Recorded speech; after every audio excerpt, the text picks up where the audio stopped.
अस्सलाम वालेकुम बच्चों। आज बेटा जो यूनिक ग्रुप ऑफ इंस्टीट्यूशन ने आपके लिए ऑनलाइन लेक्चर्स की जो स्पेशल अरेंजमेंट की है, उस सिलसिले में first year computer science lecture number 10 जो है वो आज हम स्टार्ट करेंगे। लेकिन लेक्चर स्टार्ट करने से पहले प्रीवियस लेक्चर जो लेक्चर नंबर 9 उसको बेटा ओवरव्यू कर लेते हैं। लास्ट लेक्चर में हमने आउटपुट डिवाइस की कैटेगरी जो है वो उसको बेटा कंप्लीट किया था। आउटपुट डिवाइस की कैटेगरी में प्रिंटर में नॉन इम्पैक्ट प्रिंटर को डिस्कस किया। इसकी 3 टाइप्स जो हैं नॉन इम्पैक्ट प्रिंटर उसको डिस्कस किया। आउटपुट डिवाइस जो है उसमें साउंड आउटपुट को डिस्कस किया। उसके बाद बेटा जो basic units of data storage उसको हमने डिस्कस किया। बिट, बाइट और एंड पे जो माइक्रोसॉफ्ट वर्ड का वर्ड नहीं बल्कि रजिस्टर का साइज जो वर्ड है जो प्रोसेसर टू प्रोसेसर वेरी करता है उसको हमने डिस्कस किया। इसके बाद बेटा आज हम लेक्चर अपना स्टार्ट करते हैं जिसमें सिस्टम, उसके कंपोनेंट्स, उसके फेजेस की बात करेंगे। आज का lecture first year computer science lecture number 10 अब हम प्रॉपर स्टार्ट करते हैं बेटा। इसमें सबसे पहले हम स्टार्ट करेंगे टॉपिक सिस्टम से। बेटा ये सिस्टम का जो टॉपिक है ये फर्स्ट चैप्टर में जो हमने पहला टॉपिक पढ़ा था उसके अंदर भी था, लेकिन बेटा अब यहाँ पे इसको ज़रा हम एक्सपेंड करते हैं और ये सिस्टम की बात होगी जब हम जो एप्लीकेशन सॉफ्टवेयर और जो पैकेज सॉफ्टवेयर की जब हम बात कर रहे थे, तो बेटा उसको जब आपने कोई सॉफ्टवेयर एप्लीकेशन सॉफ्टवेयर बनाना हो तो उसके अकॉर्डिंगली सिस्टम किस चीज़ को रिप्रेजेंट करता है, ये बेटा सिस्टम की हम डेफिनेशन यहाँ से स्टार्ट करके फिर आगे हम कंटिन्यू करेंगे। अब सिस्टम की डेफिनेशन क्या है बेटा? सिस्टम तो यही है जिस तरह हमने फर्स्ट लेक्चर में सेकंड लेक्चर में हमने पढ़ा था कि ये तो different system input process output का कम्बिनेशन होता है। तो बेटा ये तो सिंपल डेफिनेशन वहीं से आ रही है कि system is a set of related inter related components जो बेटा कंसिस्ट करता है इनपुट को डिफरेंट जो प्रोसेसिंग करते हैं उसको, अगर आपने स्टोर करना हो उसको और आउटपुट को, इस सारे कम्बिनेशन को बेटा हम सिस्टम कहते हैं। इसके कम्बिनेशन को सिस्टम कहा जाता है। और सिस्टम जब हम यूज़ करते हैं तो कोई ना कोई हमारी रिक्वायरमेंट या पर्पस होता है, उसको पूरा करने के लिए सिस्टम और इसके डिफरेंट कंपोनेंट्स को हम यूज़ करते हैं। तो बेटा ये सिस्टम तो इसी कंपोनेंट्स के कम्बिनेशन को सिस्टम कहा जाता है। इसके बाद बेटा लेकिन आगे अब हम जो टॉपिक है इसको हम लेके जा रहे हैं कि ये बेटा हमने बात की थी कि सिस्टम सॉफ्टवेयर फिर एप्लीकेशन सॉफ्टवेयर। एप्लीकेशन सॉफ्टवेयर में हमने जो है कस्टम बिल्ड सॉफ्टवेयर की बात की थी। अब कस्टम बिल्ड सॉफ्टवेयर जो है वो तो कोई एक स्पेसिफिक कस्टमर को, क्लाइंट को ज़हन में रख के बनाया जाता है, लेकिन बेटा हमारे पास जो है ऑफ द शेल्फ जो ऐसे सॉफ्टवेयर जो अवेलेबल हैं जो नॉर्मली कोई भी यूज़ कर सकता है, उसके अकॉर्डिंगली हम डिस्कस करेंगे और ये हम एप्लीकेशन सॉफ्टवेयर की बात करेंगे। ठीक है बेटा, एप्लीकेशन सॉफ्टवेयर और पैकेज सॉफ्टवेयर की बात नहीं कर रहे, एप्लीकेशन सॉफ्टवेयर की हम बात करेंगे। तो उसके अकॉर्डिंगली अब हम सिस्टम के टॉपिक को एक्सपेंड करेंगे। जब हमने एप्लीकेशन सॉफ्टवेयर जो आप किसी सॉफ्टवेयर हाउस से अगर आप बनवाते हैं तो बेटा उसका प्रोसेस क्या होगा, उसके फेजेस क्या होंगे, वो हम बेटा डिस्कस करेंगे। ये फर्स्ट ईयर के अंदर तो एज ए थ्योरी इसको डिस्कस किया जाएगा, लेकिन जब आप बैचलर में जाते हैं तो आप जिसमें जितनी भी वर्किंग एज ए थ्योरी हम देख रहे हैं उसको थ्योरी में भी एक्सपेंड किया जाता है और उसकी आपकी प्रैक्टिकल आपकी उसकी इम्प्लीमेंटेशन जो है वो भी आपसे रिक्वायर की जाती है और आपको सबमिट करवानी होती है। अब ये यहाँ पे जो सिस्टम डेवलपमेंट लाइफ साइकिल, इसका मतलब है जो आपने एप्लीकेशन सॉफ्टवेयर जो आपने बनवाना है या आपने बनाना है तो बेटा उसको डेवलप करने के अंदर जो डिफरेंट स्टेप्स या फेजेस होंगे वो बेटा अब हम डिस्कस करते हैं। अब इसमें बेटा मुख्तलिफ मेथड्स हैं कोई भी कंप्यूटर बेस्ड सिस्टम बनाने के। अब उसमें जब भी कोई भी बेटा सिस्टम होता है तो डेफिनेटली उसमें कोई सीक्वेंस स्टेप्स एक तरतीब में होते हैं और हमारी वर्किंग जो है वो लाइफ में भी और कंप्यूटर सिस्टम के अंदर भी वो उसी स्टेप्स पे ही बेस कर रही होती है। स्टेप्स जो है उसका एक सीक्वेंस रिक्वायर होता है और आपको उसी सीक्वेंस में आप वो स्टेप्स अगर परफॉर्म करेंगे तो फिर ही वो सिस्टम जो है वो बेटर बनता है। इसी को आप जो है स्ट्रक्चर अप्रोच भी कह सकते हैं। अब जितने भी मेथड्स हैं इसको स्टेप वाइज में ही किया जाता है। तो बेटा इस अप्रोच को फिर सिस्टम डेवलपमेंट लाइफ साइकिल कहा जाता है। अब ये क्या है, ये ऑर्गेनाइज्ड, और ऑर्गेनाइज का मतलब है एक सीक्वेंस में, स्टेप्स में जो है डिफरेंट आप जो फेजेस जो है परफॉर्म करते जाते हैं, तो ये हमारा सिस्टम जो है वो बन जाता है। और ये सिस्टम डेवलपमेंट लाइफ साइकिल इसी फेजेस और स्टेप्स का ही कम्बिनेशन है।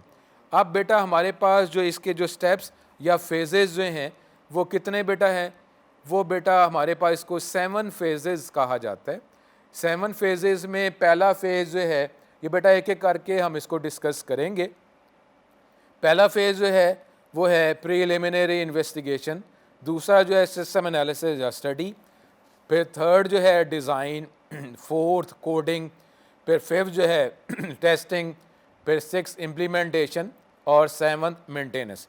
अब बेटा जब भी हम सिस्टम एप्लीकेशन सॉफ्टवेयर के हवाले से कोई सिस्टम हम बनाएंगे तो उसके अंदर ये फेजेस होंगे, और फेजेस जो हैं उनका सीक्वेंस भी इसी स्टाइल में होगा।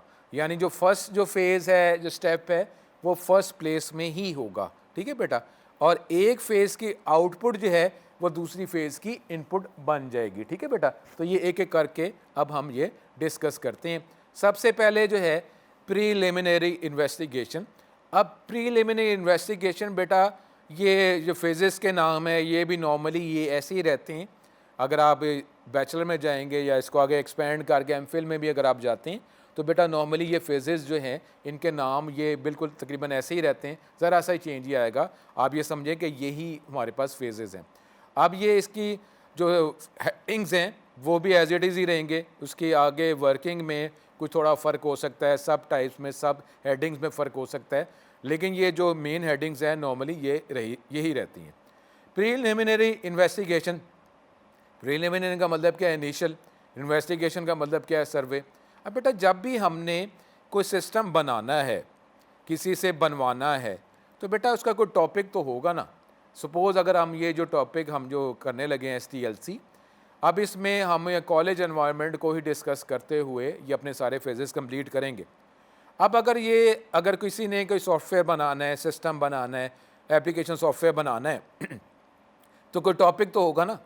जब इनिशियल लेवल पे जब कोई वर्किंग की जाती है तो टॉपिक तो पहले उसको बताया जाएगा। जैसे टॉपिक पता चलता है तो हमारे माइंड में एक स्केच सा बन जाता है कि ये टॉपिक जो है क्या ये कॉलेज टॉपिक है, इसका मतलब है कॉलेज टॉपिक है तो इसमें स्टूडेंट्स होंगे, टीचर्स होंगे। बैंकिंग सिस्टम की बात करते हैं तो इसका मतलब है इसमें क्लाइंट्स होंगे, अकाउंट्स होंगे, इनकी ट्रांजैक्शन होगी। तो बेटा टॉपिक की अंडरस्टैंडिंग से उसकी बेसिक वर्किंग का हमें पता चल जाता है। तो बेटा ये इनिशियल या प्रीलिमिनरी इन्वेस्टिगेशन में इसके जो आगे फर्दर जो सब स्टेप्स हैं वो बेटा इसमें सबसे पहले जो है हम सिस्टम को ही आइडेंटिफाई करेंगे कि सिस्टम जो है वो टॉपिक उसका है क्या। तो बेटा इस स्टेज में जो सिस्टम जो है उसका ओवरव्यू जो है वो हम गेट करेंगे। अब जितनी भी वर्किंग आगे फ्यूचर में होनी है डेफिनेटली वो इसी टॉपिक पे ही बेस करेगी। अगर हम टॉपिक कॉलेज एजुकेशन सिस्टम या कॉलेज एडमिशन सिस्टम की बात अगर हम करेंगे तो अगर कॉलेज जो है अगर हमारा टॉपिक बन गया तो इसका मतलब है जितनी भी आगे हमने वर्किंग करनी है वो college topic, admission system, college education system इसी पे बेस करेगा। तो सबसे पहले हम सिस्टम को आइडेंटिफाई करते हैं कि टॉपिक जो है वो सिस्टम है क्या। उसके बाद बेटा जब ये टॉपिक आ गया, अब अगर हम तो ये एप्लीकेशन सॉफ्टवेयर बना रहे हैं, अब एप्लीकेशन सॉफ्टवेयर का मतलब है कि ये हम कंप्यूटर सिस्टम, कंप्यूटर के कंपोनेंट्स को यूज़ करके इसकी वर्किंग हम करेंगे। तो एक होता है मैनुअल। अब मैनुअल का मतलब होता है जिसमें कंप्यूटर सिस्टम इस्तेमाल नहीं किया जा रहा, उसके कंपोनेंट इस्तेमाल नहीं किए जा रहे। अब जब मैनुअल था तो अब हमें कंप्यूटर सिस्टम में इस टॉपिक को अप्लाई करने की ज़रूरत क्या पड़ गई। दूसरा एक तो बेटा ये है कि डाटा जो है वो बल्क में है। अब बल्क में है जिसमें हमें स्पीड भी रिक्वायर है, और फिर डाटा जो है फ्यूचर में एज इट इज़ हमें चाहिए होता है या कुछ चेंजेस के साथ कोई उसमें मॉडिफिकेशन करने के बाद हमें रिक्वायर है। तो बेटा फिर हमें कंप्यूटर सिस्टम, और कंप्यूटर सिस्टम की हमने बात की थी कि उसके अंदर अब क्योंकि आईटी हम यूज़ कर रहे हैं और आईटी में कंप्यूटर में इनपुट हम किसी और जगह पे कर रहे हैं, प्रोसेसिंग कहीं और है, स्टोरेज कहीं और है, आउटपुट कहीं और है। तो इसका मतलब क्या हुआ कि अब जो है ये कंप्यूटर सिस्टम के कंपोनेंट्स जो है जॉइंट है। अब उसमें जो जॉइंट है इसका मतलब है हार्डवेयर भी ज़्यादा रिक्वायर कर रहे हैं, कॉस्ट भी आ रही है, तो कॉस्ट आ रही है तो हमें कोई इसका फ़ायदा भी होना चाहिए। तो ये SDLC या एप्लीकेशन सॉफ्टवेयर बताते ही उस टाइम है जब उसका कोई हमें फ़ायदा होता है। अब जो कोई भी टॉपिक जिस तरह ये ICS आप कर रहे हैं, तो ICS में आप कहते हैं कि सर इसका ये स्कोप क्या है, इसका फ़ायदा क्या है, इसकी एप्लीकेशन क्या है, कहाँ कहाँ इसको इस्तेमाल कर सकते हैं। इसी तरीके से जो हम टॉपिक जो हम यूज़ कर रहे हैं एप्लीकेशन सॉफ्टवेयर बनाने के लिए, तो इसका कोई बेटा कोई फ़ायदा भी है, कोई इसका स्कोप भी है। अगर स्कोप है, इससे हमें कोई फ़ायदा होगा कंप्यूटर सिस्टम इसके कंपोनेंट्स को यूज़ करने का, तो फिर ही हम यूज़ करेंगे ना, अदरवाइज़ तो हम इसको मैनुअल कर लें। अब ये जो SDLC या एप्लीकेशन सॉफ्टवेयर को में कंप्यूटर सिस्टम को अप्लाई करने के हमारे पास एक दो लॉजिक्स हैं। वो क्या होते हैं? या तो मैनुअल सिस्टम था, मैनुअल सिस्टम में वर्किंग बढ़ गई है तो हम इसको कंप्यूटराइज करेंगे, अब इसके लिए कंप्यूटर सिस्टम इस्तेमाल करना पड़ा है।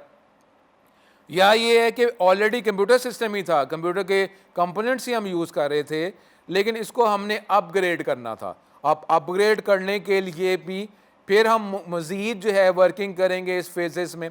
तो बेटा ये दो ही हमारे पास लॉजिक्स होते हैं, मैनुअल से उसको कंप्यूटराइज करना था या कंप्यूटराइज था और उसको अपडेट करके जो है इम्प्लीमेंट करना था। इसके लिए बेटा हम ये कंप्यूटर सिस्टम के कंपोनेंट यूज़ करते हैं।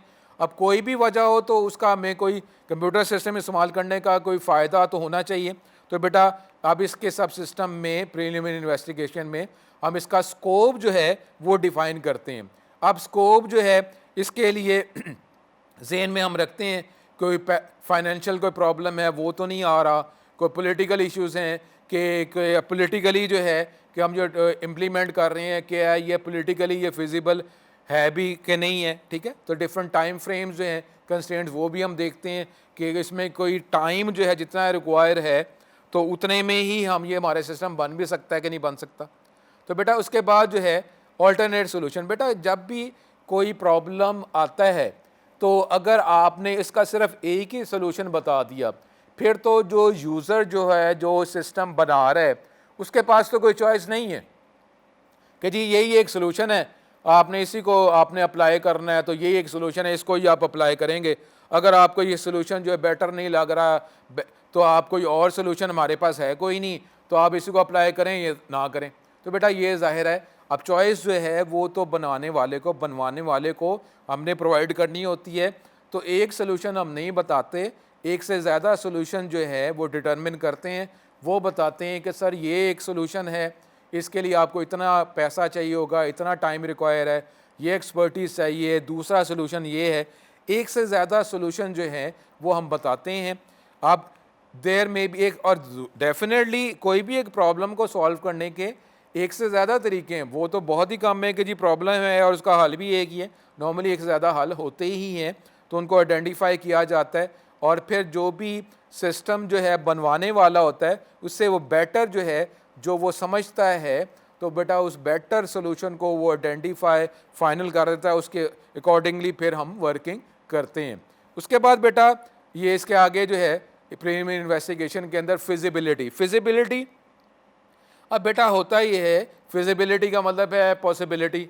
अब आप जो आपने सोल्यूशन जो है वो आपने सेलेक्ट कर ली है, क्या वो मुमकिन भी है कि नहीं मुमकिन, फिजिबल भी है, पॉसिबल भी है।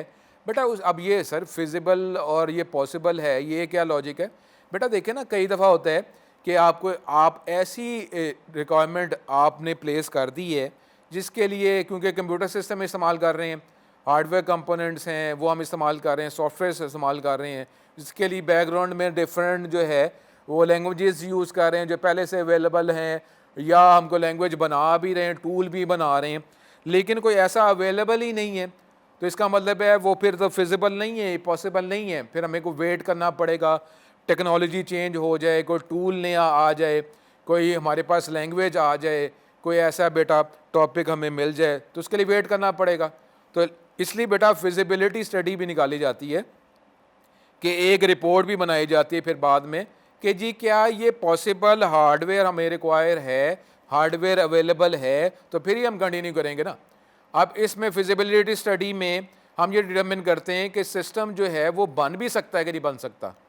अब इसके अंदर डेफिनेटली कॉस्ट जो है उसको ज़हन में रखा जाएगा। अब कॉस्ट और बेनिफिट डेफिनेटली जो भी सिस्टम बनवाएगा वो कोशिश तो यही करेगा ना, और फिर ही फिजिबल है कि उसका फ़ायदा जो है कॉस्ट से ज़्यादा हो। ठीक है, आप प्रमोशन बेस पे अगर आप कर रहे हैं, प्रमोशन है वो और बात है, लेकिन प्रमोशन का भी एक टाइम फ्रेम है। प्रमोशन जो है जिसमें अगर आपको चलें बेनिफिट नहीं मिल रहा, लेकिन फाइनली फ्यूचर में तो बेनिफिट होगा ना। प्रमोशन जो है जो प्रमोशन जो बेस पर अगर हम कोई टॉपिक जो है वो प्लेस कर रहे हैं, कोई प्रोडक्ट लॉन्च कर रहे हैं, तो उसका भी एक कोई फिक्स टाइम होता है, उसके बाद जो है हमने उससे बेनिफिट तो लेना होता है। तो बेटा ये सारी चीज़ें जेहन में रखी जाती हैं, और फिर डिसीजन जो है फाइनल किया जाता है।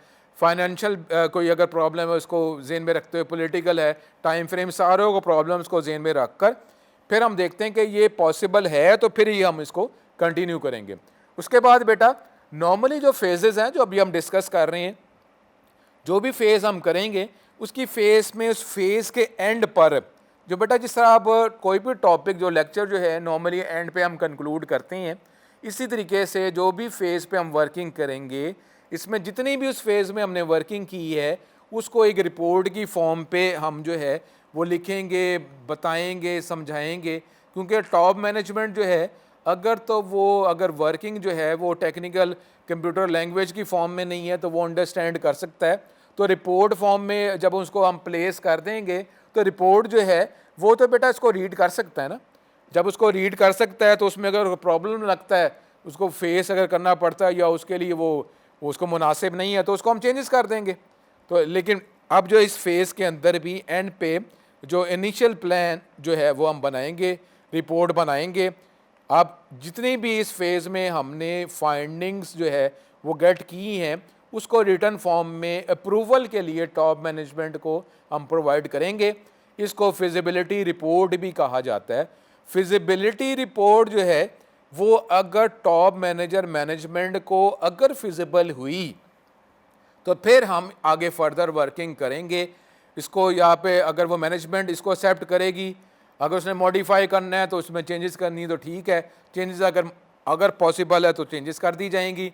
या अगर वो फिजिबल ही नहीं है तो इस फेज़ में जितनी वर्किंग की थी उतनी वर्किंग होगी। तो अब ये जो सिस्टम जो है वो फर्दर उसमें वर्किंग नहीं होगी, इसको ही हम यहीं पर ही ख़त्म कर देंगे। अगर तो ये फिजिबल है टॉप मैनेजर्स के लिए तो फिर हम अगले फेज़ पर जाएंगे। ठीक है बेटा, अब ये हम नेक्स्ट फेज़ की तरफ चलते हैं। अगर तो ये टॉप मैनेजर के लिए फिजिबल है तो फिर सेकंड जो फेज़ है वो सिस्टम एनालिसिस, एनालाइज करेंगे, डिटरमिन करेंगे। अब बेटा अभी हमने जो पहले बात की थी, जो मैनुअल सिस्टम है इसको कंप्यूटराइज जब करना होता है तो बेटा अब सिस्टम बनाने के, कंप्यूटर सिस्टम एप्लीकेशन सॉफ्टवेयर बनाने की दो ही वजह हमने पहले बात की है। या तो मैनुअल सिस्टम था, हमने इसको बल्क में इसको कंप्यूटराइज करना है, मैनुअल सिस्टम से वर्किंग जो है वो बल्क में पॉसिबल नहीं है, तो इसको हम कंप्यूटराइज करेंगे। एक वजह ये, दूसरा ये है कि कंप्यूटराइज ही था लेकिन हमने इसको एनहेंसमेंट, इसमें अपडेशन रिक्वायर है, तो फिर जो है फिर हम इसको इसमें चेंजेस करेंगे। अब वो चेंजेस को इम्प्लीमेंट करेंगे। अब किसी भी प्रोसेस में, किसी भी सिचुएशन में पुराना सिस्टम कोई ना कोई तो चल ही रहा था ना, चाहे वो मैनुअल सिस्टम था चाहे कंप्यूटराइज था। अब वो पुराना सिस्टम कैसे चल रहा था, चाहे वो मैनुअल था चाहे कंप्यूटराइज था, तो वो चल कैसे रहा था। अब वो अगर चल रहा था तो अगर वही बेनिफिशियल था तो फिर हमने इसको कंप्यूटराइज क्यों किया या कंप्यूटराइज को अपडेट क्यों किया। तो जाहिर है जो पुराना सिस्टम चल रहा था उसमें कोई ड्रॉबैक्स, कोई प्रॉब्लम्स ही थे ना। अब वो जब हम प्रॉब्लम जो थे, जब वो पुराना सिस्टम की वर्किंग हम देखेंगे तो फिर ही तो हमें पता चलेगा कि उसमें प्रॉब्लम क्या है, जिससे हमें उसकी वर्किंग का भी पता चल जाएगा और उसकी वर्किंग का, उसमें प्रॉब्लम्स का भी अंदाज़ा हो जाएगा। और वो जो प्रॉब्लम्स जो हैं डेफिनेटली हमने इसको कंप्यूटराइज करना है या अपडेट करना है, उसको हमने उस प्रॉब्लम्स को सॉल्व करना है। तो इसलिए बेटा ये सेकंड फेज़ में जो सिस्टम जो भी चल रहा था उसको हम एनालाइज करेंगे, वो उसकी वर्किंग क्या हो रही थी, डिफरेंट तरीक़ों से उसकी वर्किंग को हम अंडरस्टैंड करेंगे। ठीक है बेटा, अब इसके अंदर स्टेप के अंदर मुख्तलिफ टास्क आएंगे। सबसे पहले नीड एनालिसिस, कि बेटा जो सिस्टम की जो एग्जैक्ट रिक्वायरमेंट है वो बेटा हम डिटरमिन करते हैं इस फेज़ में, जिसको रिक्वायरमेंट एनालिसिस भी कहा जाता है। और फिर जब जो रिक्वायरमेंट इस फेज़ में हमने इसको कंक्लूड कर लिया, तो जब हम सिस्टम बना लेंगे, तो जितनी भी रिक्वायरमेंट्स थी, जब सिस्टम हम बना देंगे, तो इम्प्लीमेंट करने से पहले एक एक रिक्वायरमेंट को चेक किया जाएगा कि ये फर्स्ट रिक्वायरमेंट ये हमारे सिस्टम में अवेलेबल है कि नहीं है, सेकंड रिक्वायरमेंट ये सिस्टम में अवेलेबल है या नहीं है। जाहिर है जितनी रिक्वायरमेंट्स थी, जो मैनेजमेंट की तरफ से डिमांड थी, वो रिक्वायरमेंट्स हमने अपने सिस्टम के अंदर प्लेस तो करनी है ना। तो वो रिक्वायरमेंट्स को एक एक करके जब सिस्टम बना लेंगे तो उसको चेक किया जाएगा। अगर रिक्वायरमेंट्स अवेलेबल हैं, चेक करने के बाद उसको इम्प्लीमेंट किया जाएगा। ठीक है बेटा। अब उसके अंदर अब जो भी सिस्टम चल रहा था उसके वर्किंग जो है वो हम गेट करेंगे मुख्तलिफ़ तरीक़ों से। बेटा ये हमारे पास ये शॉर्ट क्वेश्चन में भी आ जाता है कि डिफरेंट डाटा गैदर करने की जो डिफरेंट जो तरीके जो हैं वो आप बताएं, नाम बताएं एंड लिस्ट करें। ठीक है बेटा। अब डाटा जो पुराना सिस्टम चल रहा था, चाहे वो मैनुअल था चाहे कंप्यूटराइज था, वो डाटा किन किन तरीक़ों से गेट किया जा सकता है, ये बेटा अब हम डिस्कस करते हैं। अब it is use to collect detail information. ज़ाहिर है इससे मुझे सारी सिस्टम की वर्किंग का पता चल जाएगा। डाटा जो मुख्तलिफ़ तरीक़ों से गेट किया जा सकता है, सबसे पहले है रिटन डॉक्यूमेंट। अब रिटन डॉक्यूमेंट चाहे वो मैनुअल था चाहे कंप्यूटराइज था, कोई ना कोई पेपर फॉर्म में जो है कोई आउटपुट जो है वो तो बेटा वो हासिल होती ही थी ना, चाहे वो मैनुअल था चाहे कंप्यूटराइज था। अब वो जो रिटन डॉक्यूमेंट चाहे वो मैनुअल था या कंप्यूटराइज था, उसको अगर हम पिक कर लेते हैं, चाहे वो रिपोर्ट्स हैं, फॉर्म्स हैं, बिजनेस की वर्किंग है, प्लान्स हैं, उसको अगर हम पिक कर लेते हैं, तो बेटा ये जो रिपोर्ट्स हैं, रिपोर्ट क्या है? आउटपुट है। और अभी हमने बात की थी, जो इस चैप्टर में हमने बात की थी, रिपोर्ट जो है वो इनपुट और उसको प्रोसेस करने के बाद रिपोर्ट आउटपुट बनती है। अब जो आउटपुट है वो बेटा उसके आउटपुट जो है वो उसमें प्रोसेसिंग की गई है ना, और वो जो प्रोसेसिंग है वो किसी इनपुट्स जो है, जो डाटा आप किसी भी फॉर्म में डाटा इनपुट किया है उस पर प्रोसेस किया है। तो इसका मतलब है कि जो आउटपुट है इससे मुझे क्या इनपुट किया गया, क्या प्रोसेसिंग की गई, उसका भी अंदाज़ा हो सकता है। तो अब ये डॉक्यूमेंट चाहे वो मैनुअल था चाहे प्रिंटर से हमने प्रिंट आउट लिया था, इससे मुझे प्रोसेसिंग और इनपुट्स का भी अंदाज़ा हो सकता है। दी एनालिस्ट जो है वो इन डॉक्यूमेंट को स्टडी करता है, तो अगर देखता है कि इसके अंदर कोई प्रॉब्लम है तो ज़ाहिर मुझे रिपोर्ट से, आउटपुट से भी इसकी एरर जो हैं, जो प्रॉब्लम का अंदाज़ा हो सकता है। रिटन डॉक्यूमेंट हम पिक करेंगे। दूसरा ये है कि इंटरव्यू किया जाए। इंटरव्यू के लिए इंटरव्यू लेने वाला और जो इंटरव्यू प्रोवाइड कर रहा है वो 1 to 1 फेस टू फेस आमने सामने होता है, जिससे हम जो है वो उसकी रिक्वायरमेंट डिमांड कर रहे होते हैं, पिक कर रहे होते हैं, वो अपनी डिमांड्स बता रहा होता है, और वो डिमांड जो उसने बताया है उसके अकॉर्डिंगली हम क्रॉस क्वेश्चनिंग कर सकते हैं ताकि मज़ीद मुझे सिस्टम की वर्किंग का अंदाज़ा हो सके। तो इंटरव्यू जो है इससे भी मुझे डाटा कलेक्ट मैं कर सकता हूँ। अब ये जो है ये मेरा फर्स्ट हैंड नॉलेज है जो मैं ऑर्गेनाइजेशन के डिफरेंट यूज़र जो हैं, जो भी सिस्टम को यूज़ कर रहे हैं, उससे मैं ये इंफॉर्मेशन नॉलेज गेट कर सकता हूँ, जो मुझे फिर सिस्टम बनाने में हेल्पफुल होगा। और जो सिस्टम जो पहले से एग्जिस्ट करता है उसके अंदर क्या प्रॉब्लम्स हैं वो मुझे अंडरस्टैंड करने के लिए ये इंटरव्यूज़ जो हैं वो मेरे लिए हेल्पफुल होगा। उसके बाद बेटा डाटा को कलेक्ट करने का जो मेथड जो है वो क्वेश्चन है कि क्वेश्चन जो हैं एक सीक्वेंस में एक फॉर्म पे प्लेस कर दिए जाते हैं, क्योंकि बेटा इंटरव्यू के लिए टाइम रिक्वायर है कि टाइम डिमांड किया जाता है। जो अवेलेबल टाइम जो है, जो इंटरव्यू दे रहा है वो कौन सा टाइम दे सकता है, तो इसके लिए टाइम मैचिंग जो है ये भी प्रॉब्लम होता है। लेकिन उसकी बजाय मुझे क्वेश्चन जो हैं वो एक फॉर्म पे मैं क्वेश्चन जो हैं प्लेस कर दूं, उस पे आंसर की स्पेस प्रोवाइड कर दूं या सेपरेट स्पेस प्रोवाइड कर दूं। वो जो क्वेश्चनर जो है वो अपने साथ वो ले जाए, उस टाइम फिल कर सकता है, उस टाइम फिल कर ले। जब उसके पास फ्री टाइम है, मैं कुछ टाइम के बाद जो है वो आकर वो क्वेश्चनर जो है उससे कलेक्ट कर लूँगा। इसका मतलब है 1 to 1 रिक्वायर नहीं है, टाइम जो रिस्ट्रिक्शंस हैं जो ये इंटरव्यूज़ के लिए वो इसका प्रॉब्लम नहीं है। तो इससे भी जो सिस्टम जो पुराना मैनुअल जो कंप्यूटराइज था उसकी मुझे वर्किंग का अंदाज़ा हो सकता है। अब क्वेश्चन जो है, क्वेश्चनर का फ़ायदा ये भी होता है कि क्वेश्चन जो है मैंने लिखे होते हैं। जिस तरीके से ये जो लेक्चर ऑनलाइन जो है, ये अगर प्रेजेंटेशन फॉर्म में है तो इसका बेटा फ़ायदा, या टेक्स्ट बुक जो हम यूज़ करते हैं उसका फ़ायदा ये होता है कि टॉपिक्स जो हैं वो मिनिमम रिक्वायर्ड टॉपिक्स तो अवेलेबल ही है ना। इसका मतलब है उस टॉपिक का नॉलेज जो है वो तो प्रोवाइड किया ही जाएगा। तो अब वो एक्स्ट्रा जो है क्वेश्चन अगर कोई आएगा तो क्वेश्चन के हवाले से एक्स्ट्रा जो नॉलेज प्रोवाइड कर दिया जाएगा, लेकिन मिनिमम रिक्वायर्ड जो भी डाटा इंफॉर्मेशन है वो तो प्रोवाइड किया ही जाएगा ना। तो बेटा इसी तरीके से क्वेश्चन में जो क्वेश्चन जो है रिटर्न फॉर्म में जो हमने सोचा था वो तो अवेलेबल हैं, वो तो लिखे ही हुए हैं।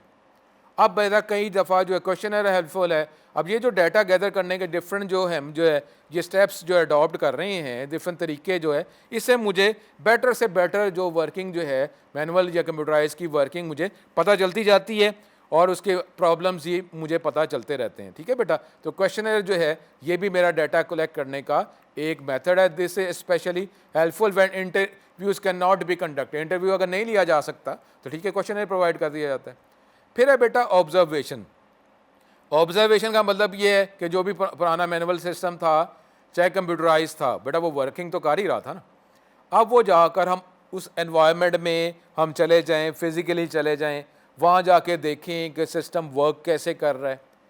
कोई यूज़र्स अगर आते हैं जो यूज़ करने वाले, जो भी अगर कॉलेज एनवायरनमेंट की बात कर रहे हैं तो कॉलेज एनवायरनमेंट में इंफॉर्मेशन जो है कलेक्ट करने के लिए जो पर्सनस आते हैं वो क्या क्वेश्चन डिमांड करते हैं, क्या उसको आंसर दिया जाता है, क्या क्या चीज़ें प्रोवाइड की जाती हैं। तो इससे मुझे एग्जिस्टिंग सिस्टम की वर्किंग का पता चल जाता है। और जो वर्किंग में अगर यूज़र्स जो हैं अगर उनको कोई प्रॉब्लम आता है जिसका आंसर प्रॉपर प्रोवाइड नहीं किया जाता, इसका मतलब है कि जब मैं सिस्टम डेवलप करूँगा तो मेरा जो सिस्टम है, जो मैनुअल सिस्टम था, जो कंप्यूटराइज था, उसमें जब कोई आंसर रिक्वायर किया गया था, आंसर को अगर प्रॉपरली प्रोवाइड नहीं किया गया था तो इसका मतलब है वही सिस्टम के, पुराने सिस्टम के प्रॉब्लम्स थे। तो मैंने जो सिस्टम बनाना है तो मैंने भी यही कोशिश करनी है कि मेरे सिस्टम के अंदर प्रॉब्लम्स ना आए, क्योंकि जो पुराना सिस्टम था उसमें जो इन्फॉर्मेशन प्रोवाइड की जा रही है वो शायद उनके पास इन्फॉर्मेशन नहीं है जिसकी वजह से प्रॉपर वो एंटरटेन नहीं कर पा रहे। तो इसका मतलब है कि मैंने जो सिस्टम बनाना है उसके अंदर ये सारी इन्फॉर्मेशन हो, ताकि जो मेरा सिस्टम जो है जो भी यूज़ करे उसको वो इन्फॉर्मेशन मिल जाए और वो इन्फॉर्मेशन जो है उसके अंदर इन्फॉर्मेशन गेट करने में उसको प्रॉब्लम ना हो। तो इसलिए ऑब्जर्वेशन जो है वो भी डाटा कलेक्ट करने का एक अच्छा मेथड है। अब ऑर्गेनाइजेशन को विज़िट करेंगे, वर्किंग एनवायरनमेंट देखेंगे, जिससे एनालिस्ट जो है जो भी सिस्टम बना रहा है उससे करंट सिस्टम के अंदर प्रॉब्लम्स का डिटेक्ट करने में आसानी होगी। उसके बाद बेटा सैम्पलिंग। बेटा अब ये पॉसिबल तो नहीं होता कि हर ऑर्गेनाइजेशन के अंदर जितने भी यूज़र्स हैं उनसे हम इंटरव्यू करें या हर एक को क्वेश्चनर्स प्रोवाइड करें और हर डिपार्टमेंट के हर हिस्से में जाकर हम ऑब्ज़र्व करें। तो बेटा उसके लिए फिर सैम्पलिंग कर ली जाती है। कुछ मेन प्रॉब्लम्स जो हैं उसको डिस्कस करने के, विज़िट करने के लिए, ऑब्ज़र्व करने के लिए जो हर डिफरेंट हम कैटेगरीज़ बनाते हैं, हर कैटेगरीज़ के पर्सनस के हम हर कैटेगरी जो है उसके कैटेगरी के अंदर जो डिफरेंट पर्सनस लाई करते हैं, डिफरेंट यूज़र्स एग्जिस्ट करते हैं, हर एक से इंटरव्यू ना करना पड़े, क्वेश्चनर ऑब्ज़र्व ना करना पड़े, बल्कि हम स्पेसिफिक जो है वो लिस्ट हम जो है स्पेसिफिक उसके अंदर भी फ़िल्टर कर लेते हैं और जो फ़िल्टर्ड यूज़र्स जो हैं उनसे हम इंटरव्यू कर लें, उनसे क्वेश्चनर्स जो है वो रिक्वायर कर लें, उनको ऑब्ज़र्व कर लें। तो मेरा उसका मतलब ये है कि मेरा ख्याल है कि मेरे से होल सिस्टम की ही वर्किंग का मुझे अंदाज़ा हो गया है। तो इसलिए बेटा सैम्पलिंग कर ली जाती है। ऑर्गेनाइजेशन अगर ज़्यादा है तो फिर पॉसिबल नहीं होता, तो इसलिए फिर सेलेक्टेड यूज़र्स या ऑर्गेनाइजेशन के अंदर जो डिफरेंट यूनिट्स हैं उससे इंफॉर्मेशन कलेक्ट कर ली जाती है। तो उसका मतलब यही होता है कि एंटायर ऑर्गेनाइजेशन से की वर्किंग का ही मुझे अंदाज़ा हो जाता है। ठीक है बेटा, तो ये सैम्पलिंग जो है। उसके बाद जितना भी डाटा जो है मैंने कलेक्ट किया है उसको बेटा कंक्लूड एनालाइज़ किया जाता है कि जी इससे मुझे फ़ायदा ये होता है कि सिस्टम जो है वो वर्क कैसे कर रहा था। अब इसी से जो सिस्टम वर्क कर रहा था, मुझे जो डाटा डिफरेंट जो सोर्सेज से डिफरेंट तरीक़ों से जो कलेक्ट किया है, इससे मुझे सिस्टम की करैक्टरिस्टिक्स या वर्किंग का खूबियों का अंदाज़ा हो जाता है। मुख्तलिफ़ टूल्स भी इस्तेमाल किए जा सकते हैं, जो बेटा टूल जो है data flow diagram, different flow charts जो हैं, ये मेथड्स हैं डाटा को रिप्रेजेंट करने के, बेटा उसको यूज़ किया जा सकता है। उसके बाद बेटा जो है नेक्स्ट जो एनालिसिस के अंदर, जैसा बेटा मैंने कहा था कि नॉर्मली फ़ेज़ के एंड पर उस फेज़ में डिफरेंट हमने जो वर्किंग की होती है वो एक रिपोर्ट की फॉर्म में, रिटन फॉर्म में टॉप मैनेजर्स मैनेजमेंट को प्रोवाइड की जाती है। अगर वो उसकी अंडरस्टैंडिंग जो है टेक्निकल नहीं है तो मैनेजर्स उसको अंडरस्टैंड कर सकते हैं।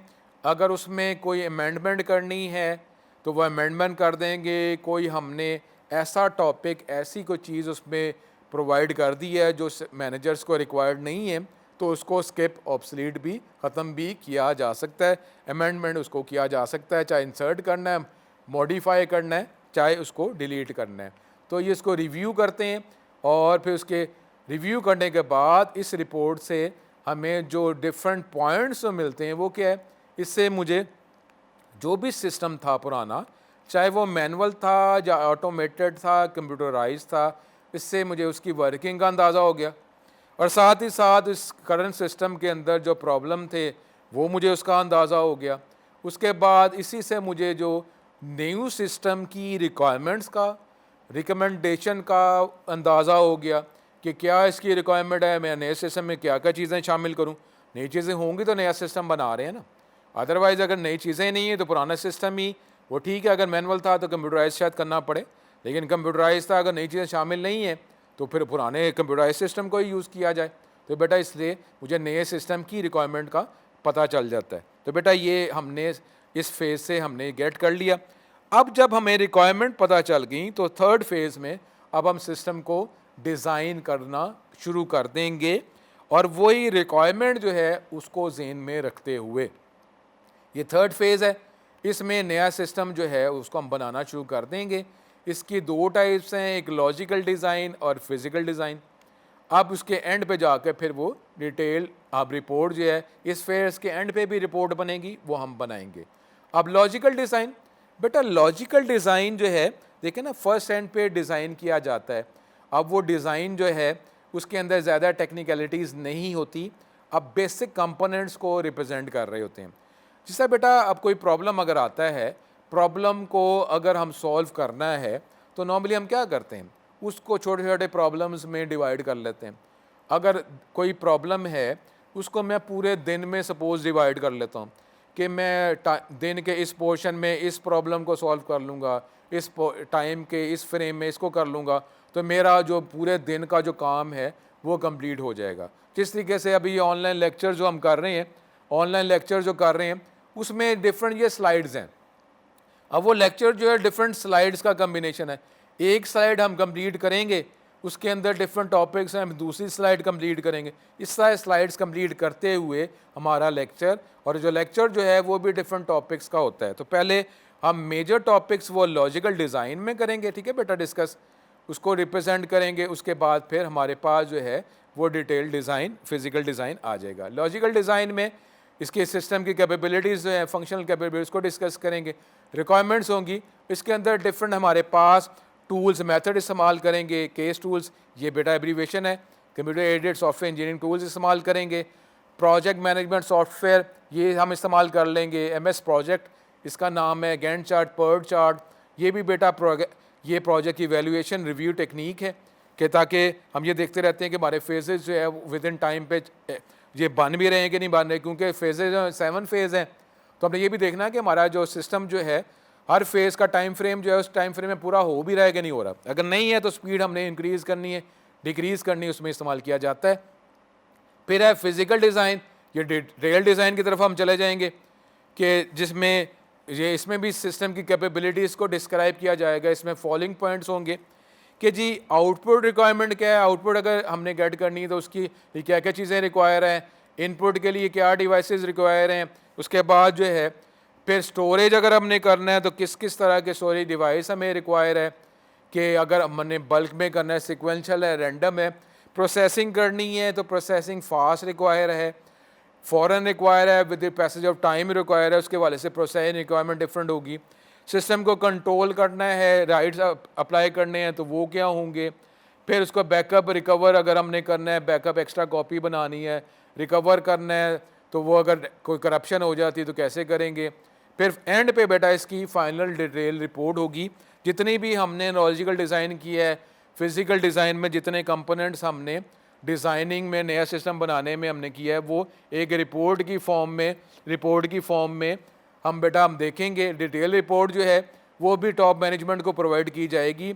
इसमें भी कोई इसने अमेंडमेंट करनी है, मॉडिफिकेशन करनी है, कोई डिलीशन करनी है तो टॉप मैनेजमेंट इसमें रिपोर्ट में कर देंगे और इनकी अप्रूवल से ही फिर फर्दर वर्किंग हम स्टार्ट करेंगे। ठीक है बेटा। इसके बाद जो है हमारे पास ये अगला जो फेज़ आ जाएगा हमारे पास, ये हमने अब ये 4th फेज़ की तरफ चले जाएंगे, कोडिंग फेज़।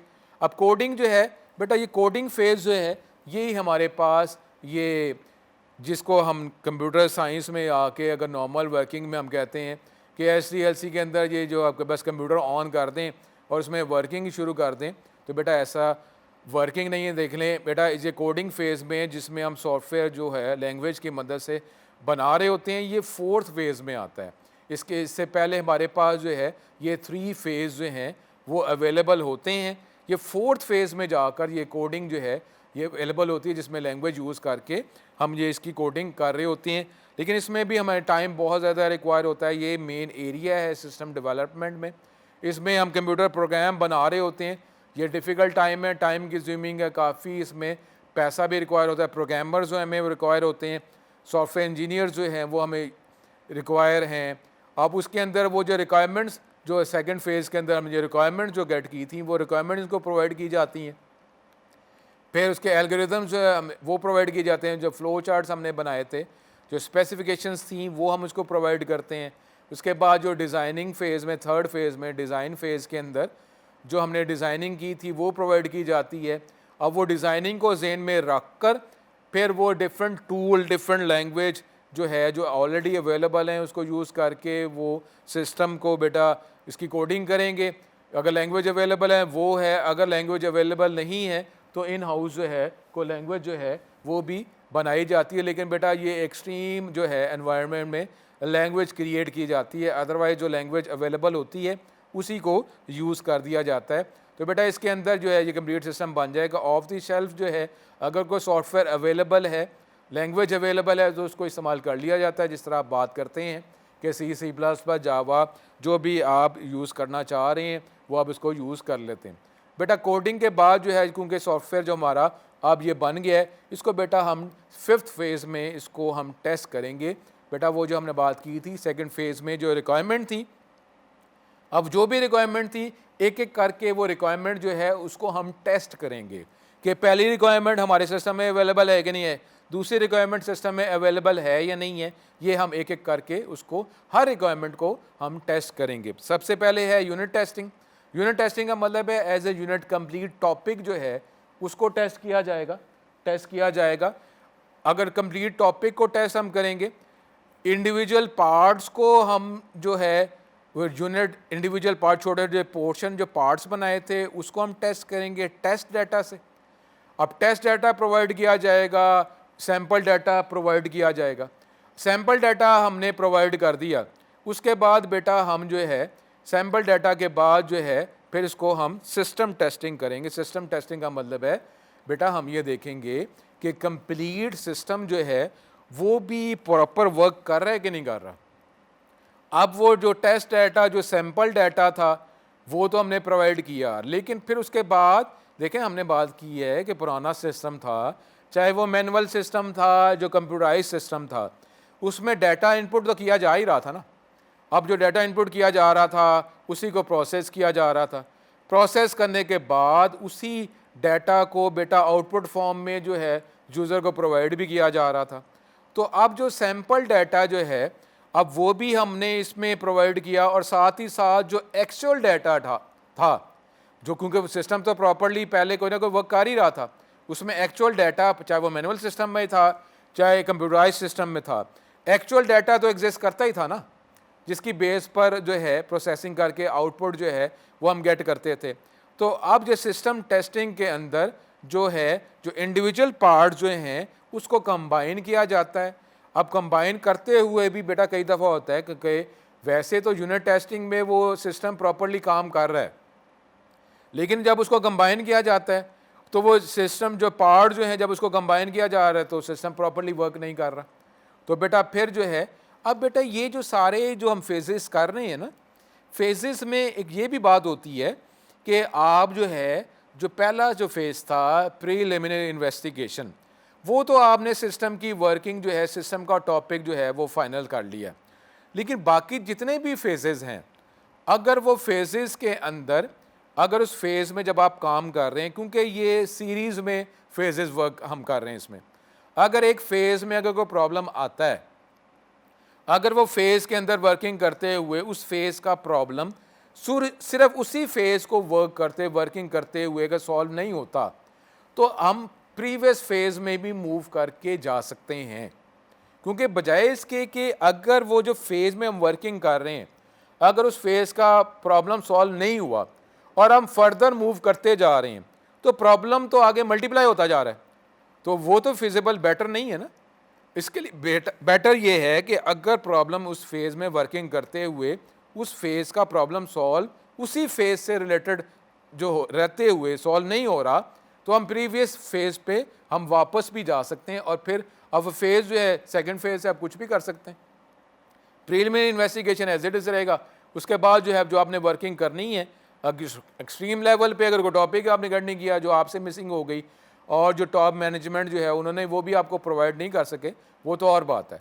लेकिन आप जो है प्रीवियस फेजेस में आप फर्दर रिवर्स भी इसको कर सकते हैं, वापस भी जा सकते हैं और फिर दोबारा जो है फेजेस में उसको बेटर करते हुए इम्प्रूव करते हुए आप ये फेजेस में मूव करते हुए आगे आ जाएंगे। ठीक है, तो बेटा ये भी जहन में आपने रखना है कि ज़रूरी नहीं है कि एक फ़ेज़ में जब आप वर्किंग कर रहे हैं तो उसी फेज़ में अगर प्रॉब्लम आपसे सॉल्व नहीं हो रहा तो बेटा ये भी एक प्रॉब्लम होता है कि जब आप सिस्टम बनाते हैं तो नॉर्मली एफिशिएंसी शो कराने के लिए उस प्रॉब्लम उस फेज़ के अंदर जो प्रॉब्लम होता है बजाय इसके कि आप जो है वो प्रीवियस फेज़ में आप चले जाएं, आप उसी फेज़ में वर्किंग करते रहते हैं, आगे चलते हैं, इसका मतलब प्रॉब्लम तो आप आगे करते जा रहे हैं और आप वो क्या होगा कि पूरा सिस्टम ही कोलैप्स कर जाता है।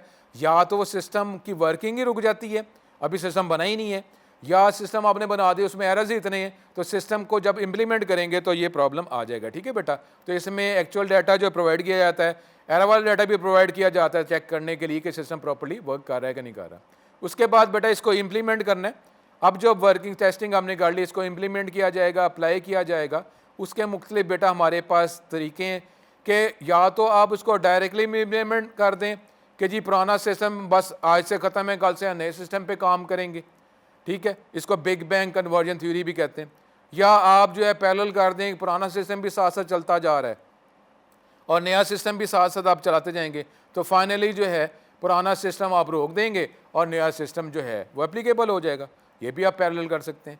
उसके बाद जो है फेज़ बाय फेज़ आप एक यूनिट आपने कर दिया, फिर एक आपने यूनिट कर दिया, इस तरीके से आप कर सकते हैं कि आप जो है फेज़ वाइज कर दें, one by one until the complete system आप इम्प्लीमेंट कर दें। एक जो है पायलट, इस पर ज़रा ज़हन में रखना है आपने, ये बाकी जो है हेडिंग के साथ अंदाज़ा हो जाता है। पायलट इम्प्लीमेंटेशन को आपने देखना है कि आप पूरा सिस्टम ही अप्लाई करेंगे लेकिन आप सिलेक्टेड ग्रुप को, सिलेक्टेड डिपार्टमेंट को आप अप्लाई कर देंगे। सिलेक्टेड जो है आप कैंपस को अप्लाई कर देंगे। पहले एक कैंपस में इसको इम्प्लीमेंट कर दें और सिस्टम को उसमें उसकी वर्किंग देखते रहें, कुछ टाइम तक उसको चलाते रहें, कोई प्रॉब्लम है उसको सॉल्व कर दें। अगर एक कैंपस में प्रॉपर्ली वर्क हो गया फिर चल पड़ा है, फिर आप दूसरे कैंपस में अप्लाई कर दें। तो बेटा ये पायलट इम्प्लीमेंटेशन, इसको हेडिंग के वाले से आप जहन में रखेंगे। फाइनली फिर आप सारे यूज़र सारे डिपार्टमेंट में अप्लाई कर देंगे। ठीक है बेटा, लास्ट जो है वो आज का टॉपिक भी और इसका फेज़ भी वो हमारे पास जो है ये इसमें ये नंबरिंग में हो गया। ये लास्ट फेज़ जो है ये 7th फेज़ है इम्प्लीमेंटेशन। ठीक है बेटा, तो इम्प्लीमेंटेशन के अंदर हम इसको अप्लाई कर देंगे। अब इम्प्लीमेंटेशन के अंदर जो 6th फेज़ के अंदर यूज़र ट्रेनिंग जो है वो भी हम देखना है कि सिस्टम जो चलाना है तो यूज़र जो चलाएंगे उसकी ट्रेनिंग भी हमने करनी है कि यूज़र जो है प्रॉपर्ली के सिस्टम को यूज़ कैसे करना है, कहाँ पे क्लिक करना है, क्योंकि कंप्यूटराइज सिस्टम है। ट्यूटोरियल्स होंगे, ट्रेनिंग की जाएगी, और वक्त के साथ साथ अगर इसको हमने कोई मज़ीद अमेंडमेंट करनी है तो उसकी भी ट्रेनिंग की जाएगी। लास्ट बेटा है वो है मेंटेनेंस। अब बेटा हमने जब टाइम फ्रेम कहा था तो हमारा एग्रीमेंट होता है कि कितने टाइम तक अगर सिस्टम जो है उसमें कोई प्रॉब्लम होगी तो हम फ्री ऑफ कॉस्ट इसको ठीक करेंगे। तो बेटा ये लास्ट फेज़ है मेंटेनेंस। इसमें अगर जो रिक्वायरमेंट जो है अगर फिर भी अगर कोई मसला है तो हम उसको, क्योंकि रिक्वायरमेंट थी वो तो हमने पूरी करनी थी, तो बेटा वो हम उसको फ्री ऑफ कॉस्ट ठीक करेंगे। इसमें फीडबैक भी है कि जिस सिस्टम जो था वो प्रॉपरली चल रहा था, आप इसमें सेटिस्फाई हुए हैं, आपकी रिक्वायरमेंट सारी मैच की है कि नहीं की है। तो बेटा ये वर्किंग है, ये प्रोसेस है सिस्टम को चेक करने का कि प्रॉपर सिस्टम काम कर रहा है कि नहीं कर रहा है। इसमें इसको मेंटेनेंस भी हम प्रोवाइड करेंगे। अगर ये इसको प्लेस कर दिया तो उसकी फंक्शनिंग भी हम देखते हैं, और इसके बाद जो है सिस्टम को मेंटेन करना है। ये एक ऑन गोइंग प्रोसेस है, और इसके अंदर ये मुख्तलिफ चीज़ें जो इंक्लूड की जाती हैं कि जी इसमें सपोर्ट प्रोवाइड की जाती है, और उसके बाद जो अगर कोई एरर्स हैं उसको सॉल्व किया जाता है। अगर सिस्टम को अगर हमने अपडेट करना है तो इसको बेटा अपडेट किया जाता है। तो ये था बेटा हमारे पास ये आज की हमारा ये लेक्चर, और इसको बेटा अब हम इसको जल्दी में इसको वाइंड अप हम कर देते हैं। ये बेटा इसमें जो लास्ट था इसको बेटा हम देखेंगे। इसमें हमने जो SDLC जो मेजर टॉपिक था उसको बेटा हमने देखा था। इसके अंदर पहले हम सिस्टम की बात की। सिस्टम जो है ये मुख्तलिफ कंपोनेंट्स का कम्बिनेशन है, लेकिन जब हम कोई एप्लीकेशन सॉफ्टवेयर बनाते हैं तो एप्लीकेशन सॉफ्टवेयर बनाते हुए डेफिनेटली जो भी वर्किंग है उसको हमने एक सीक्वेंस में ही करना होता है। तो बेटा उसके अंदर जो वर्किंग जो है जब हम करेंगे तो उसके फेजेस कौन से होते हैं, तो बेटा वो हमने देखा था। इसमें बेटा 7 फेजेस होते हैं। तो बेटा उसमें हमने जो 7 फेजेस हैं उनके नाम बेटा ये कई दफ़ा शॉर्ट क्वेश्चन में लिस्ट में आ जाता है कि इसके फेजेस के नाम आपने बताने। तो बेटा ये फेजेस के सिर्फ नाम आप बताएंगे, और ये फेजेस आपने एक सीक्वेंस में ही करने होते हैं। तो ये 7 फेजेस हैं। ये बेटा preliminary investigation, analysis, design, coding, testing, implementation और मेंटेनेंस। फिर हमने एक एक करके फेज देखा। प्रीलिमिनरी इन्वेस्टिगेशन का मतलब है कि इसमें अब टॉपिक हम डिटेक्ट करते हैं कि टॉपिक क्या है, कि किस टॉपिक में हमने वर्किंग करनी है, सिस्टम को आइडेंटिफाई करते हैं, स्कोप देखते हैं कि ये बेनिफिशियल हमारे लिए है या नहीं है। तो उसमें बेटा हम जो है कि इसमें मुख्तलिफ जो है वो हम ये रिक्वायरमेंट जो हैं वो हमने देखनी होती है, और उसमें हमने ऑल्टरनेट्स जो हैं वो बताने होते हैं कि ऑल्टरनेट्स जो हैं वो क्या हैं। ऑल्टरनेट एक से ज़्यादा बताने होते हैं। फिर ये देखना होता है कि ये फिजिबल पॉसिबल भी है कि नहीं है। उसके बाद इस फेज़ में जितनी भी वर्किंग करनी होती है वे रिपोर्ट की फॉर्म में टॉप मैनेजमेंट को दिखाते हैं, या उसमें एक्सेप्ट करते हैं, अमेंड करते हैं। उसके बाद फिर फर्दर हम अगले फेज़ में हम जाते हैं। सेकंड फेज़ है सिस्टम एनालिसिस। उसमें हम देखते हैं कि पुराना सिस्टम जो मैनुअल था, कंप्यूटराइज था, वो वर्क कैसे कर रहा था। अब वो उसमें रिक्वायरमेंट हम इसमें इस फेज़ में हम गेट करते हैं सिस्टम की रिक्वायरमेंट, और इस सिस्टम की रिक्वायरमेंट को हम टेस्टिंग फेज़ के अंदर जाके मैच करते हैं। अब जो भी वर्किंग थी, जो सिस्टम मैनुअल था, कंप्यूटराइज था, वो वर्क कैसे कर रहा था, मुख्तलिफ तरीक़ों से डाटा को हम गैदर करते हैं। रिटर्न डॉक्यूमेंट है, मैनुअल है, पेज फॉर्म में है, प्रिंटर की मदद से है, वो डॉक्यूमेंट गेट करते हैं जिससे हमें वर्किंग का अंदाज़ा होता है। फिर इंटरव्यू करते हैं पर्सन से 1 to 1 कि जी वो सिस्टम के अंदर क्या प्रॉब्लम वो फेस कर रहे हैं, वो फर्दर अगर सिस्टम को इम्प्रूव किया जाए तो क्या सजेशन वो प्रोवाइड करते हैं। उसके बाद जो है क्वेश्चनर्स हैं, क्वेश्चंस हम रिटर्न फॉर्म में प्लेस करते हैं, उसके आंसर्स जो है वो हम बाद में जाके कलेक्ट कर लेते हैं। ऑब्जर्वेशन है कि हम सिस्टम में जाकर वर्किंग हम देखते हैं, सिस्टम वर्क कैसे कर रहा है, मैनुअली खुद जाकर देख लेते हैं। उसके बाद जो है बजाय इसके कि सारे यूज़र से सिस्टम की इंफॉर्मेशन गेट की जाए, हम सेलेक्टिव जो डिपार्टमेंट, सेलेक्टिव यूज़र्स से हम जो है वो इंफॉर्मेशन कलेक्ट कर लेते हैं, ताकि अगर ऑर्गेनाइजेशन बड़ी है उसके बाद जो है डिफरेंट हम टूल्स यूज़ करके जो हमने इंफॉर्मेशन गैदर की है वो रिप्रेजेंट करने के लिए इस्तेमाल करते हैं। DFD फ्लो चार्ट इस्तेमाल कर लेते हैं। फिर एंड पे बेटा हमने जो इस फेज़ में जितनी भी वर्किंग की होती है वो रिपोर्ट की फॉर्म में हम सिस्टम मैनेजमेंट को दिखाते हैं। उसमें हमें इसकी वर्किंग का पता चल जाता है, उसमें जो प्रॉब्लम्स हैं वो पता चल जाता है, रिक्वायरमेंट पता चल जाती है। फिर उसके बाद थर्ड में जाके हम अपने प्रॉपर सिस्टम को डिज़ाइन करना शुरू कर देते हैं। इसके अंदर हमारे पास 2 है, लॉजिकल डिज़ाइन जिसमें मेन कंपोनेंट्स को रिप्रेजेंट करते हैं, डिफरेंट टूल्स यूज़ करते हैं। उसके बाद उसकी डिटेल डिज़ाइन, फिजिकल डिज़ाइन की तरफ चले जाते हैं। डिटेल डिज़ाइन के अंदर उसकी कैपेबिलिटीज़ जो हैं वो आउटपुट रिक्वायरमेंट भी हमें पता चलती है, इनपुट रिक्वायरमेंट, डिफरेंट रिक्वायरमेंट्स हम कलेक्ट करते हैं। उसके बाद रिपोर्ट जो है फाइनल मैनेजमेंट को दिखाई जाती है, वो फिर दोबारा इसमें अमेंडमेंट करने के बाद अगले फेज़ पे हम काम करते हैं। ये हमारे पास जो अगला फेज़ जो है कोडिंग है, जिसमें ये लैंग्वेजेस जो पहले से अवेलेबल हैं उसको यूज़ करते हैं, या कोई लैंग्वेज एक्सट्रीम लेवल पे अगर बनाना पड़े वो हम बनाते हैं। प्रोग्रामर जो है लैंग्वेज इस्तेमाल करके जो है इसकी कोडिंग करते हैं। तो बेटा उसके अंदर इसके में भी टाइम बहुत ज़्यादा रिक्वायर होता है, एफर्ट रिक्वायर होती है। फिर फिफ्थ फेज़ के अंदर टेस्टिंग फेज़ है। टेस्टिंग फेज़ में जो सेकंड फेज़ के अंदर रिक्वायरमेंट जो गेट की थी उसको मैच करते हैं। यूनिट टेस्टिंग जिसमें इंडिविजुअल पार्ट्स को टेस्ट किया जाता है सैम्पल डाटा से, उसके बाद कंप्लीट सिस्टम को टेस्ट किया जाता है ओरिजिनल डाटा के साथ, और साथ ही साथ एरोनियस डाटा भी प्रोवाइड किया जाता है ताकि हम देखते हैं कि डाटा अगर एरर्स अगर है उसके अंदर तो वो हमारा सिस्टम जो है वो उसको प्रॉपर पिक कर रहा है, सिस्टम जो है कोलैप्स तो नहीं कर रहा। तो बेटा ये सिस्टम टेस्टिंग के बाद जो है सिक्स फेज़ के अंदर हम सिस्टम को अप्लाई कर देते हैं। अप्लाई जब करते हैं, हार्डवेयर रिक्वायर है तो वो परचेजिंग करते हैं, सॉफ्टवेयर वो सारी। डायरेक्ट का मतलब है कि फ़ौरन ही हम नया सिस्टम अप्लाई करना शुरू करते हैं, पुराना सिस्टम रुक जाता है। उसके बाद पहले पुराना सिस्टम भी चलता जा रहा है, मैनुअल भी चलता जा रहा है, न्यू भी चलता जा रहा है, कंप्यूटराइज पुराना भी चल रहा है, न्यू भी चल रहा है। फाइनली जो है पुराना सिस्टम हम उसको स्टॉप कर देते हैं, नया सिस्टम जो है अप्लाई होना शुरू हो जाता है। फिर हम जो है फेज़ इम्प्लीमेंटेशन भी है कि हम एक एक जो है फेज़ बाय फेज़ जो है सिस्टम को अप्लाई करते जाते हैं अनटिल होल सिस्टम अप्लाई हो जाता है। पायलट इम्प्लीमेंटेशन जो है बजाय इसके कि एंटायर सिस्टम हम पूरे ग्रुप पे, पूरे डिपार्टमेंट्स पे अप्लाई करें, हम किसी स्पेसिफिक यूज़र पे, डिपार्टमेंट पे अप्लाई कर देते हैं, फाइनली पूरे डिपार्टमेंट्स पे अप्लाई हो जाता है। उसके बाद बेटा जो यूज़र ट्रेनिंग जो है वो भी इम्प्लीमेंटेशन फेज़ में रिक्वायर है ताकि सिस्टम जो है वो कैसे काम कर रहा है वो यूज़र को इन्फॉर्मेशन हम प्रोवाइड करते हैं। लास्ट में मेंटेनेंस है, आखिरी फेज़ के सिस्टम को हम मेंटेन करते हैं ताकि जो रिक्वायरमेंट्स है उसके अकॉर्डिंगली वो है वो वर्क करता रहे। इसमें फीडबैक जो है वो यूज़र प्रोवाइड करते हैं कि सिस्टम जो है रिक्वायरमेंट के अकॉर्डिंगली था कि नहीं था। फिर प्रॉपरली हम सिस्टम को मेंटेन करने के लिए जो है वर्किंग अपनी जो फर्दर करते रहते हैं। ये प्रोसेस जो है ऑनगोइंग है, जब तक हमारा एग्रीमेंट है हम ये काम करते रहते हैं। तो ये बेटा ये टॉपिक था आज का STLC। इसमें थ्योरी जो है वो इस फर्स्ट ईयर ICS में है और इसकी डिटेल जो है फिर अगली डिग्रीज़ में आप करेंगे इंशाल्लाह ताला। फिर नेक्स्ट लेक्चर में आपसे नेक्स्ट चैप्टर में मुलाकात होगी। अस्सलाम वालेकुम।